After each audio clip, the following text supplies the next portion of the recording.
Marquette, final here, Marquette 62, Villanova 55, and Marquette are the Big East Conference tourney champs of season 5. And shout out to them for their grind.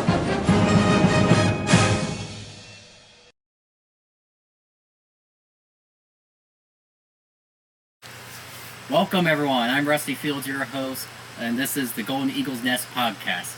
So it's week 2 in the CSBA. Marquette, we just came off a very exciting victory against Minnesota, but we'll get to that later. With me is my co-host, as usual, David Ware. How you doing? What's going on? This is our 3rd episode. We haven't got canceled. I don't know if anyone's watched it to cancel us, but hey, here we are. Yep, and I know we've had some, we had Wire watch it, actually. So, if he likes it, then we're still good. But if I know someone else that's here, and that's Courtney Harris, better known as Shabazz Holmes Harris, our starting small forward. And conveniently, you get him here, our Iggy Player of the Week. What's up? Okay. How y'all doing? What's going on, Courtney? Glad to have you, buddy. Not much, man. Glad to be on here. Yes, sir. Yeah. So, you've been here the tied for the longest along with Ricky Vance, our junior. So why don't you just tell us about your CSBA career so far and a bit about yourself. Okay. Yeah, of course, I'm Shabazz Holmes Harris. This is my junior year. Hopefully my breakout year. I'm hoping for it. Career started out pretty rocky. You know what I'm saying? We were surrounded by talent. I was really playing on the national championship team, but we fell short. So I didn't get too many minutes. But my sophomore year, I think I did pretty good. Put up some decent numbers. We did pretty good in the tournament. So, playing alongside Ricky Vance. D. Smith. Man, we had a pretty good squad last year, but I'm hoping this year with the addition of David Ware, hopefully, that's the edge we need to get that chip. Yes, sir. We got to get that chip this year, man. It's chip or bust. Oh yeah. And your freshman year, we went all the way to the Final Four and fell short. Then you were starting to come off that tournament runs when you started to make your presence known, surprising some people in that sophomore year. You had a big jump, and so far we're seeing good signs that I think you can have another jump. You had 10 points, but you had some crazy dunks and a very good stat line against Minnesota. But David, we talked about. Or sorry, were you gonna say something about that? Oh no, I just hopefully I can make the dunk contest at least this year. So. Hey man, I'd love it. You and me both go in there and represent, man. No man. Yeah, you already got some two really good ones just week 1, but we talked about Vance last week. How did thinking about playing alongside Harris? How did that help affect your decision? I mean, he's a baller no matter what he does. I mean, he's played multiple sports, and he shows out in every single one of them. So, I mean, how can you not want to play with someone like that, man? And the locker room presence. I mean, he's a good dude all around. Appreciate that. Yes, sir. And I remember recruiting you. It was kind of a carryover from the now defunct league, the LOF. Oh yeah. Yeah. Chicago Bears, go Bears. Yeah, go Bears. I got my Bears shirt on. We're all Bears fans. Well, I don't know if you're really a Bears fan, but I know Ware and I are. I'm a Baltimore fan. Okay.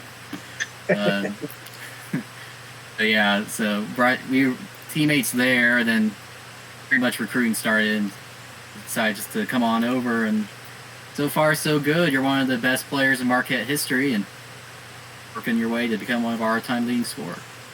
Oh yeah. Hopefully I can make that happen this season. So yeah.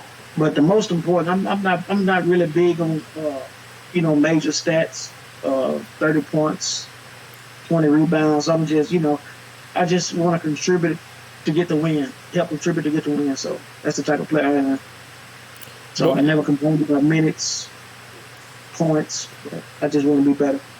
I will say, because our special guest is on, but he ain't allowed to talk right now, and no one could see his reactions. So I would love to hear your predictions on what kind of game you're going to have this week against Texas Tech. Hopefully they'll be double teamed. You get the double team, and they let me shoot my three, man. I think my 3-point shot is going to be a major part of my game this season. So hopefully I get 31 and 12. 31 and 12. I think that's being kind of modest. Yeah, 31 and 12. Wow. I think you can drop 50 on them. 50. Okay, we got. I must have a good mismatch then. Okay, okay. Rusty got a good game plan going there. Yeah, we'll definitely see. Yeah, your outside shot. You said it. I think you scored the first points of the season. You had a nice turnaround shot. And that's one of my favorite plays. I love watching Harris when he goes one-on-one with someone. He has that turnaround jumper. I call it the 360 no scope. Yeah, and we did have it. Against Minnesota, we had a couple of those plays where either I was driving or just got the double team on the key and was able to get it out to you, and you hit the big shot. So, that's definitely an exciting play. Yeah. Oh, that's why I'm glad. He chose Marquette, so he can draw that double team. That way, I can get that open shot, and 9 times out of 10, I will knock it down.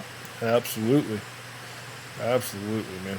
We're excited to have you on with us. So for real, it's a pleasure, and being recognized as the second Iggy player of the game or player of the week for us, and man, it's an honor. And I know your tenure with Marquette's been something special, and we're gonna make it even better for you. Oh yeah. Hopefully, before I graduate, you can get that chip. Well, I mean, you graduate after I do, and I'm going to walk out of Marquette with the chip. So, okay. I mean, unless you leave the team early this year, No, sir. I'm loyal. I'm loyal everywhere I go. I'm loyal. I don't cheat. Well, let's talk about our game against Minnesota. Rusty, you got those scores up? Yeah, I do. So our season opener, was on the road to a new team in the league, the Minnesota Golden Gophers. We're the Golden Eagles, so it's just I had to reach out, and just because of the names, and this was before their team was really formed, but they ended up having Time Lord, who was here last week, and Edmund Vance matched up, along with Ware and EJ Bailey, which we can definitely get into. That was quite the score there, but we ended up winning 73-55, and David Ware ended up leading us in points with 16 points, 4 rebounds, and 6 assists and a block. So he was really doing it all. Yeah. And then we talked. Harris had 10 points, 3 rebounds, 3 assists, a block. So both you guys are just all over the place. Yeah, I loved it. I love watching Harris. He was able to explode, and it's like we took turns. Everyone said there's not enough ball around for Marquette, but I mean, we all got to have some fun. It seemed like. Oh yeah, I agree. And Where I know you'd love to talk about it, but how was your matchup with EJ? Well, going into that matchup, and I'm glad that you asked it. Going into that matchup, there was a lot of talk. Me and EJ going back and forth for weeks. As soon as recruiting was done, it was official. I knew where I was going. He was there. We've been talking, and I was joking around about dropping 50 on him, which I didn't do. But I did say that he would not score on me, that I would shut him completely down. And I did shut him down. He scored 3 points. He scored a shot, and I wasn't even guarding him. Then he got a free throw. He was 1 of 12 shooting, so I shut him down and did not allow him to score, just like I said. So I kept my end of the deal up. He said he was going to score on me, and he didn't. It's all I know. Yeah, it was a great matchup for us. And the funny thing, we were actually projected. There was a vote that went out to all the coaches, and I think like 17 or 20% voted that we would have the best offense. I think we have a very underrated defense, especially our starting lineup, and Harris is a big part of that, being the 3-and-D arc. One of the best defenders, and you are an amazing defender as well. Hook needs to up his game, but he'll get there. Yeah, Hook should have got the hook pulled on his playing time. Yeah. What about, let's give the box score on some of these other guys. Yeah, 1 second. So, yeah, round out, our second highest scoring player was our other transfer, Eric Pierre. He had a pretty good game, 14 points, had 2 assists, but he was definitely winning those matchups. Helix Meyers came out of nowhere, our freshman, with 10 points, 2 rebounds. I know his first shot was a three-pointer. I think like a play later, he had a big dunk. He's definitely showing up. E. Smith had 6 points, 4 rebounds. Will Groves had 6 points, 3 for 4 shooting. Let's see, Vance had 4 points, 9 rebounds, 4 assists, a steal, and a block. Exactly what we asked of him. And he played great defense against Time Lord. Lisak, 4 points, 8 rebounds, 2 steals, and that's against a 7'6" center. So he had 8 rebounds on those guys. Look had only 3 points, rebounds, not the best game.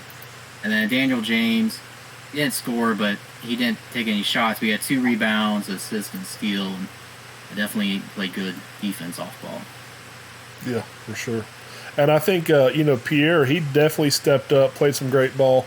And he was a benefactor of whether it was Shabazz getting double-teamed or me getting double-teamed, and Vance got double-teamed. The double teams were all over the place at different times. And, everyone just finding that open player. And Pierre definitely was the beneficiary of that on several occasions. And he made them count. It was fun watching him in his first game here. And excited to have him, as he's a big piece for us. Absolutely. So, any final comments on Minnesota, or should we get to next week's victim? I like it. I think we should bring in next week's victim, and I might even just possibly mute them so they can't speak, and we can just talk about them. And all he can do is sit there and listen. So we'll give him a fair shot. Yeah, we'll give him a fair shot. So y'all can have fun. And Courtney, what do you want to say about it? Anything fun you want to say? Because he's been on the screen and he's ready to go. Everyone can see him now. Yeah. So I'm gonna pass. All right. Yeah, you'll talk on the court. So Mac, how you doing, buddy? I'm good. How are y'all? Good, man. I'm good. We're glad to have you here. I know. Glad to be here, man. Thank y'all for inviting me on. Yeah, so definitely. Max, been the coach of Texas Tech. He brought them into the league. So why don't you just tell us about bringing them in? Why Texas Tech, and a bit about your team this year. Yeah, so I started out my career at Gonzaga as a lowly green chip. I think that it was between Zaga and UConn at the time, and Ted ended up winning that recruiting battle. So I went to Zaga, and first game I believe was against Florida, and my guy actually had a decent game, so I said, you know what, I'm going to put some money in, and I decided to chip up, which was a great decision. And then I just slowly started to buy into the league more and more. Playing for a guy like Ted, he really makes you enjoy the experience. So I brought in a couple of my buddies and told them, like, dude, you got to check this place out. And we all started to have fun. And I said, wouldn't it be crazy if one of us brought in Texas Tech? Because we're all 3 Texas Tech alum. I have my bachelor's and my master's degree from Texas Tech. And I live about an hour from Lubbock, and I try to go watch games all the time. I'm always watching Tech sports. And they're like, dude, that'd be crazy. And they're like, you should do it because you're the most active one out of all of us. So, I started spamming Texas Tech in the chat left and right, and Wired's like, it's not going to happen. It's not going to happen. Stop. It's not going to happen. And then when the coaching applications came in, I asked Ted, I was like, dude, do you think I can do it? And he's like, yeah, I think that you can. You're really active, you're really vocal. I coach basketball in real life, so that helps a little bit. But I play a lot of 2K, so I'm familiar with the systems and how it works. So whenever I put in my application, I wrote in there like top 3 schools that I wanted to coach. I put Texas Tech on all 3 of them. And whenever they announced it, like Wired's like, congrats, man, like have fun. I know that you're going to kill it. First season we were pretty successful, made it to the Elite 8 and lost to the eventual national championships at Georgetown. But competed a lot better than what people initially thought, I think. We were runners up in the Big 12. Last season ended up winning the Big 12 regular season, and then lost to Kentucky in the Sweet 16. And the biggest thing that this year's team is, we're kind of in a phase right now of trying to find our identity, because we lost one of our top players in Josh Young to the transfer portal, which that hurt. And then my player, Leroy Locke, I actually retired him early so I could keep this core of guys together and not have to lose any more players. And even though he wasn't like an all-star caliber player, he provided some solid perimeter defense for us and started contributing a little more towards the end of the year. So right now we're trying to replace 2 scoring players on our team, and it's kind of been a hard transition so far, but I think that we're seeing some things that are very promising, and hopefully we get back on track for Big 12 play. Yeah, I forgot that this would be our first matchup, but we could have matched up the last 2 seasons in the tournament, because we lost to Georgetown, but if you would have beat them, you would have met us in the Final Four. And then last season, we lost to Kentucky, and if we would have won that, we would have matched up. So we finally got it done. I know you messaged me, so what made you want to challenge Marquette? Well, it's another one of those things. It's the same reason why I challenged Gonzaga this week, was because the first season I was in the same bracket with them, and I thought I was going to match up with them, and they actually lost to Syracuse, who I played in the Sweet 16 round. And then last season I lost the game before I got to Gonzaga, so kind of like the same situation. And that's just those matchups that I really like. I like the matchups to have some kind of like semblance for them. I wanted to play Ted because that was the guy I learned from. And then I wanted to play you guys because I feel like I have a really good relationship with a lot of the guys on your team. Also, it was before y'all signed Ware, so I was like, hey, this will be fun. And then I got Ware, and I was like, oh crap, man, I just have like 2 weeks of just straight slobber knocker matches ahead of me. But it's also another reason. I was telling the guys in the locker room this about an hour ago.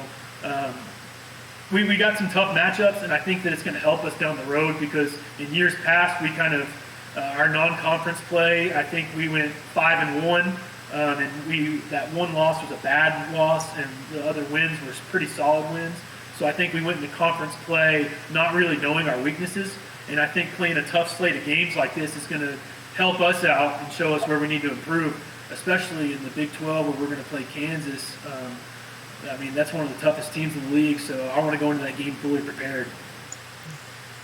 And I would like to say, I've got a personal vendetta with Texas Tech, and I would have loved to have had this game last year at Louisville.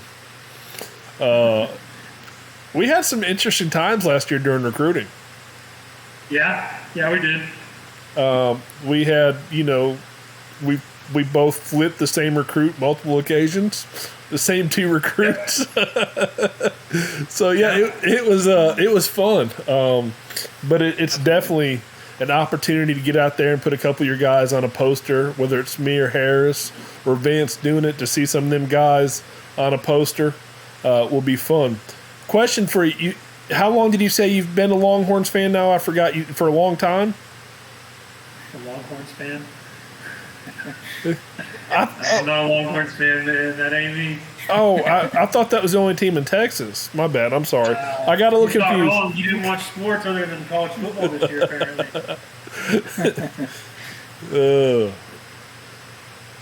I'm all Texas Tech, man. I gave them about $80,000, so I got to support them in everything they do. Yeah, I get that. Man. Yeah. So, what are you looking for in this game? What do you think is going to be a potential matchup that you think is going to be entertaining to watch? Yeah, man, I mean, there's a lot of them across the board. I'm not 100% positive what I'm going to do with my lineup, because tonight I kind of saw some things that I didn't really like. I think I need to switch some things up. But one of them is obviously I want to see Vance. I would love to see Vance and Snacks matched up again because they kind of had a back and forth since high school. I don't know if that will happen though. Actually, it won't happen because he's a small forward now, and I can't play him at the power forward because I have all centers. But unless y'all play him at the small forward spot. But other than that, Ian McCormick, man, he's someone that I'm trying to feature a lot more in my offense this year. You know, he's the reigning sixth man of the year for a reason.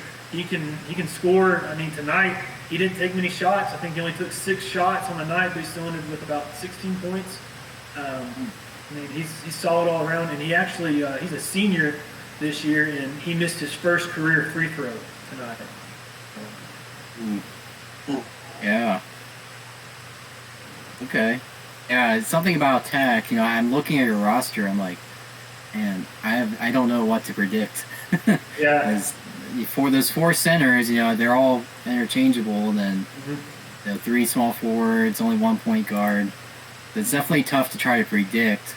Right. It's like I'm just gonna throw up my own lineup and hope it works. Well, so that's actually something that in season 4 I feel like led to a lot of success that I had. Was I had a very versatile lineup, and I actually never ran the same lineup twice that season. I used all my guys as chess pieces.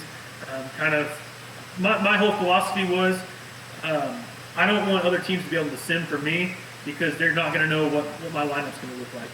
I kind of got away from that last year though, and this year, I mean, I haven't. Obviously, this is only going to be our second game as far as regular season. So I don't know how I'm going to move forward with that, but I do like having that versatility just in case something does pop up. And non-conference play, yes, you want to win, but it's a good time to experiment with stuff. So absolutely. I love the versatility and the different lineups. That's what I know. I've tried to do that in the past, and that was a big thing for me, talking to different coaches. And it's fun when you can do that, though, for real. Oh, yeah, absolutely. But it also bites you in the butt sometimes whenever you try to get too cute with it, and then you end up with the green at point guard getting smoked for 20 points. Oh, yeah. I see that green must have not want to do that happen to him again. Hey, man, it's like I said in league chat, his own words were, if I get one start, I'll chip up. And I said, all right, I'll start you. Yeah, there you go. Yeah, similar story. We did have a green chip, but preseason, I think he got a steal, or he took up the ball up the court and then stopped the 3-point line, shot it, made it, and he was like, yeah, that inspired me to chip up. Yeah, So, for sure. Yeah. These guys, and they see themselves in action, it's fun. You want to see your player do good. Absolutely, and that's how I chipped up, man. I mean, I went into this league saying there's a free option, because I'm not a big spender. That's just not me. So I was like, there's a free option. I'm going to go in. They said I'm going to get 13 minutes a game. That's enough for me to have fun. And then I swear, like that first game, he had 10 points. And Ted was like, oh, yeah, man, he did all right. I was like, 10 points? Are you kidding me? That's crazy. And then the next day I was chipping up. So Yeah. I get it. Courtney, do you remember your first CSBA game? Yeah, I kind of do, but I know I didn't do too good. But I was happy. I scored I think I scored maybe 5 or 6 points. I'm not sure. Rusty might know for sure, but I mean, I was happy I scored those points. So, but that game did motivate me to spend some money. So I spent a few dollars. A few dollars. Yeah. Now, look, Courtney, I know you well enough to know that I don't think you've ever just spent a few dollars. Let's just throw that out there. You know me well, then you know me well. I like to, if the opportunity comes where I can be the best, I just have to spend a few greenbacks. That's what I'm doing. Yeah, definitely appreciated it last season for sure. I mean, you were our best player along Vance. Definitely appreciated that. This year it's a little more crowded, but the team complements is now built around you rather than you being a supporting piece. career growth. Yeah, so, Mac, you got a new player. You retired Locke. Why did you bring in Ricky Rocca? So, part of that was, like I said earlier, I wanted to keep my core of guys. Because my first season, man, it was so hard at the end of the year to have those guys that said, hey, I'm not going to be back, and then having to cut somebody, and I hated that feeling. So as we got closer towards the conference play, I was looking at the roster, and two things went through my mind. Number one was, if I don't cut my guy, I'm going to have to cut at least two players off this team. And I didn't want to do that because I felt like there was going to be a huge domino effect of that, because my locker room's very close-knit and they love each other. And I feel like if I just take out one of those personalities, that could have a bad downfall. So I didn't want to do that. And then the second thing was, I looked at the roster, and part of me was like, yes, I need to do this. And then the other part of me forgot that I already had 3 centers on the roster.